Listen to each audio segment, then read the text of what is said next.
तो दोस्तों, क्योंकि रिश्तों के भी रूप बदलते हैं कि आज के एपिसोड की शुरुआत होती है वृंदा से, जो अपनी 15 दिन की चुनौती को पूरा करने के लिए दिन रात एक कर रही होती है।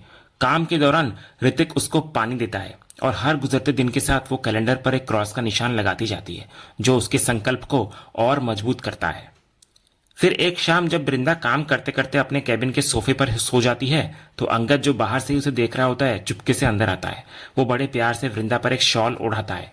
नींद में भी वृंदा को शायद उसके होने का एहसास हो जाता है और वो अंगद का हाथ पकड़ लेती है। लेकिन अंगद धीरे से अपना हाथ छुड़ाता है, उसे अच्छे से शॉल उड़ाता है और खामोशी से उसे देखता रहता है। लेकिन दोस्तों, ये सब बाहर खड़ा ऋतिक देख रहा होता है। जैसे ही अंगद बाहर आता है, ऋतिक उसको रोक लेता है। वो कहता है, क्या कर रहे हो आप भाई? इतना प्यार करते हो आप भाभी से, तो फिर किस बात का गुस्सा और किस बात की नाराजगी? इस सवाल पर अंगद का सारा दर्द बाहर आता हुआ नजर आता है। वो बोलता है कि यही तो प्यार की सबसे बड़ी प्रॉब्लम है। जब आप किसी से सच्चा प्यार करते हैं तो उसका गुस्सा, उसका दिया हुआ दर्द, सब कुछ गायब हो जाता है। अंत में हमेशा प्यार ही जीतता है। वो बोलता है, जब भी इसको देखता हूं तो सच में बहुत प्यार आता है। कैसे नफरत करूं मैं इससे? ऋतिक उसको समझाता है कि फिर वो इस नफरत को खत्म क्यों नहीं कर देता और अपने प्यार को जीतने क्यों नहीं देता। लेकिन दोस्तों, अंगद के दिल का जख्म इतना गहरा था कि प्यार भी उसे भर नहीं पा रहा था। वो बोलता है कि मैं भी चाहता हूं कि मेरा प्यार जीते, लेकिन फिर वो याद आ जाता है जो उसने मेरे साथ किया है। वो कहता है कि वृंदा ने उसके साथ जो किया है बहुत गलत किया है और वो इस चीज के लिए उसे कभी माफ नहीं कर पाएगा। वो अपनी बेबसी जाहिर करता है कि वो इस बात को भूलने की बहुत कोशिश करता है, लेकिन भूल नहीं पाता। इतना बोलकर अंगद रोते हुए वहां से निकल जाता है और ऋतिक बस यही उम्मीद कर पाता है कि इन दोनों के बीच सब कुछ जल्दी से ठीक हो जाए। इसके बाद कहानी अब सीधे सॉफ्ट लॉन्च वाले दिन पर पहुंचती है। इवेंट की सारी तैयारियां हो चुकी होती है। वृंदा हर चीज पर नजर रखे हुए होती है, लाइट्स चेक करवा रही होती है, मॉडल्स और मेकअप आर्टिस्ट के बारे में पूछ रही होती है। वो इतनी व्यस्त होती है कि उसे खुद का भी होश नहीं होता। कृपा उसे ट्रायल के लिए कहती है, लेकिन वृंदा बोलती है कि वो उसकी चिंता ना करे। तभी सलोनी और मुन्नी वहां आती है और उसको थोड़ी देर बैठने के लिए कहती है। वृंदा उनको देखकर खुश होती है। मुन्नी उसे सगुन की मिठाई खिलाती है। दूसरी तरफ ऋतिक और देव भी तैयारियों में लगे हुए होते हैं। ऋतिक वृंदा को आकर कहता है कि पेपरजी से बात हो गई है, वो लोग आ रहे हैं। फिर वो पूछता है, आप रेडी तो है ना भाभी? तो वृंदा एक आत्मविश्वास भरी मुस्कान के साथ कहती है, जब मेरा पूरा परिवार मेरे साथ हो तो मैं तैयार तो रहूंगी ना। लेकिन उसकी आंखें किसी और को ढूंढ रही होती है। वो सलोनी और मुन्नी से पूछती है कि अंगद कहाँ रह गया, वो क्यों नहीं आया? और तभी हेमंत, जो वहीं मौजूद होता है, बोलता है कि क्यों नहीं आएगा वो, उधर देखो वो आ गया। और सच में इधर अंगद आ चुका होता है। इसके बाद हेमंत वृंदा से पूछता है कि सब कुछ सेट तो है ना। और फिर वो कहता है कि शुक्ला जी भी बस 5 मिनट में पहुंच रहे हैं। तो वृंदा कहती है कि वो बैक स्टेज देखकर आती है, लेकिन हेमंत उसको रोक लेता है और कहता है, सारे काम तुम ही करोगी क्या? वो अंगद को आवाज देता है और उसको बैक स्टेज जाकर सब कुछ चेक करने के लिए कहता है। लेकिन अंगद, जो शायद अभी भी अपनी ही उलझनों में खोया हुआ है, बिना कुछ कहे दूसरी तरफ निकल जाता है। हेमंत हैरान होता है कि इसे तो बैक स्टेज जाना था, ये यहाँ कहाँ चला गया। और दोस्तों, तभी वृंदा का फोन बजता है। फोन पर कृपा होती है और वो वृंदा को कुछ ऐसा बताती है जिसको सुनकर वृंदा के पैरों तले जमीन खिसक जाती है। उसके चेहरे पर हवाइयां उड़ने लगती है और वो घबराहट में वहां से भागती है। अगले ही पल हम वृंदा को कृपा के साथ देखते हैं, जो हैरानी से पूछ रही होती है, ऐसे कैसे मॉडल्स नहीं आएंगे? हमें तो एजेंसी से कंफर्म किया गया था। कृपा कहती है, अब वो लोग फोन नहीं उठा रहे हैं। तो वृंदा की दुनिया जैसे एक पल में उजड़ जाती है। वो बोलती है, ऐसा नहीं हो सकता, मॉडल्स नहीं आएंगे तो मेरा फैशन शो कैसे होगा? वो तुरंत कृपा से एजेंसी का नंबर लेती है और फोन लगाती है। दूसरी तरफ से एक लेडी फोन उठाती है। वृंदा उसे अपनी पहचान बताती है और बोलती है कि उनके बुक किए हुए मॉडल्स अभी तक क्यों नहीं पहुंचे। वो पूछती है, आप ऐसे कैसे कैंसिल कर सकते हैं? लेकिन दोस्तों, उस लेडी का जवाब वृंदा को और भी बड़ा झटका देता है। वो कहती है, हमने कैंसिल नहीं किए मैडम, बल्कि आप लोगों ने सामने से किया था। वो बताती है कि वृंदा की ही कंपनी से फोन आया था कि उन्हें कोई मॉडल नहीं चाहिए। वृंदा पूछती है, किसने कॉल किया था? और लेडी जवाब देती है, अंगद विरानी। ये नाम सुनते ही वृंदा के होश उड़ जाते हैं। उसे यकीन नहीं होता कि अंगद ऐसा कुछ कर सकता है। इस बीच हम विक्रांत को दूर खड़े ये सब देखते हुए पाते हैं। एक फ्लैशबैक में हमें दिखाया जाता है कि असल में विक्रांत ने ही एजेंसी को फोन किया था और खुद को अंगद विरानी बताकर मॉडल्स को कैंसिल करने के लिए कहा था। वर्तमान में वृंदा उस लेडी को समझाने की कोशिश करती है कि जरूर कोई गलतफहमी हुई है और वो प्लीज मॉडल्स को भेज दे। लेकिन लेडी बोलती है कि अब बहुत देर हो चुकी है, सारी मॉडल्स दूसरे प्रोजेक्ट्स में बिजी हैं और नई मॉडल्स को भेजने में कम से कम 2 घंटे लग जाएंगे। इतना बोलकर वो फोन काट देती है। इधर वृंदा पूरी तरह से टूट जाती है। वो बोलती है, मेरा शो अब कैसे होगा? और मन ही मन अंगद से पूछती है, तुमने ऐसा क्यों किया अंगद? तुम ऐसा कैसे कर सकते हो मेरे साथ?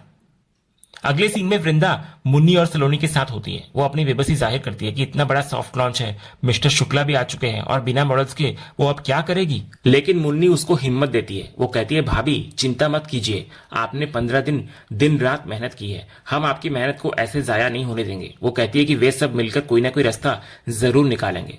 लेकिन वृंदा पूरी तरह से निराश हो चुकी होती है। वो बोलती है कि उसने एजेंसी से बात की, लेकिन 2 घंटे तक कोई हेल्प नहीं मिल सकती और 2 घंटे में तो यहाँ सब कुछ खत्म हो जाएगा। उसकी आंखों में हार और बेबसी साफ झलक रही होती है। तभी एक महिला वर्कर उसके पास आती है और उसको हिम्मत देती है। वो कहती है, मैडम जब से मैं आपसे मिली हूँ मेरे दिल में आपके लिए बहुत इज्जत है, आप सब कुछ कर सकती हैं। वो वृंदा को याद दिलाती है कि कैसे वो 2 बच्चों की माँ होकर और तीसरे को जन्म देने वाली होकर भी दिन रात मेहनत कर रही है। वो बोलती है, आप बस खुद पर भरोसा रखिए, मुझे पूरा यकीन है कि आप इसका भी कोई हल निकाल लेंगी। दोस्तों, ये शब्द वृंदा को हिम्मत तो देते हैं, लेकिन उसका दिल जानता है कि उसकी असली ताकत कौन था। वो मन ही मन सोचती है, मैंने आज तक इतना कुछ संभाला क्योंकि अंगद मेरे साथ था, लेकिन आज तो उसी ने मेरा साथ छोड़ दिया, मेरे खिलाफ हो गया।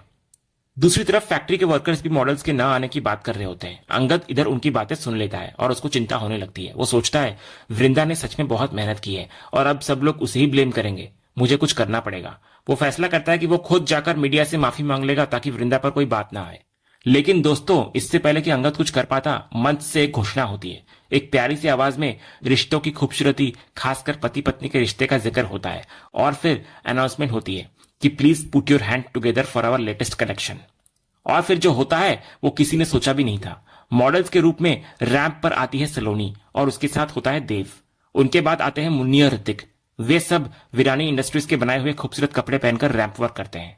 और फिर शो की फाइनल शो स्टॉपर के रूप में मंच पर आती है खुद वृंदा, एक खूबसूरत दुल्हन के लिबास में।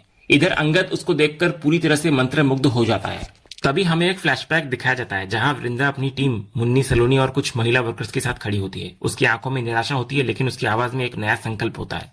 वो बोलती है, हम अपने प्रोडक्ट को सॉफ्ट लॉन्च कर रहे हैं, हमने इसकी तैयारी की है, डिजाइन से लेकर प्रोडक्ट तक हमने दिन रात मेहनत की है। वो एक पल के लिए रुकती है और फिर एक ऐसा आइडिया सामने रखती है जो सबको चौंका देता है। वो बोलती है, तो अगर हम ही अपने प्रोडक्ट को शोकेस करेंगे तो इससे अच्छा और क्या हो सकता है। उसकी ये बात सुनकर सबके चेहरे पर एक हैरानी और उम्मीद की मिलीजुली भावना आती है। वृंदा अपनी बात को और समझाते हुए कहती है, हमारे शो को एक पर्सनल टच मिल जाएगा, जो हमारे फाइनेंशियल और क्लाइंट्स है उन्हें अपनापन महसूस होगा। वो कहती है कि मॉडल्स का ना आना शायद एक शुभ संकेत ही है, एक ऐसा मौका है कि वे अपनी बनाई हुई चीजों को कुछ दुनिया के सामने लेकर आएंगे। वो अपनी टीम की आंखों में देखती है, उनकी हिम्मत बढ़ाते हुए पूछती है, तुम लोग मॉडल बनोगे ना, पहनोगे ना ये कपड़े। और दोस्तों, वृंदा का यह विश्वास और उसका ये नया विजन उसकी टीम में एक नई ऊर्जा भरता है। सभी महिला वर्कर्स मान जाती है। मुन्नी और सलोनी भी पूरे उत्साह के साथ तैयार हो जाती है। तभी वही महिला वर्कर जिसने कुछ देर पहले वृंदा को हिम्मत दी थी, मुस्कुराते हुए कहती है, मैंने बोला था मैडम कि आप कोई ना कोई रास्ता निकाल लेंगी, और अब देखो निकाल लिया। मुन्नी बोलती है, हमारे लिए तो ये सम्मान की बात होगी कि आपके बनाए हुए डिजाइन हम शोकेस करेंगे और हमारे जरिए लोगों तक पहुंचेंगे, इससे अच्छा और क्या हो सकता है। इसके बाद वर्तमान में अंगद वृंदा को देखकर मुस्कुरा रहा होता है, लेकिन फिर वो एक खूबसूरत सपने में खो जाता है। वो देखता है कि वो खुद एक दूल्हे के लिबाज में वृंदा के पास खड़ा है, उसके मांग टीके को सही कर रहा है और इशारों में कह रहा होता है कि वो बहुत सुंदर लग रही है। वे दोनों एक दूसरे को देखकर मुस्कुराते हैं और फिर करीब आ जाते हैं। लेकिन दोस्तों, अंगद का यह सपना एक झटके में टूट जाता है। हकीकत में वृंदा के बगल में दूल्हे के लिबाज में कोई और खड़ा होता है और वो है विक्रांत। ये देखकर सब लोग हैरान हो जाते हैं, खुद वृंदा भी। वो मंच पर होती है, इसलिए चाहकर भी कुछ कर नहीं पाती।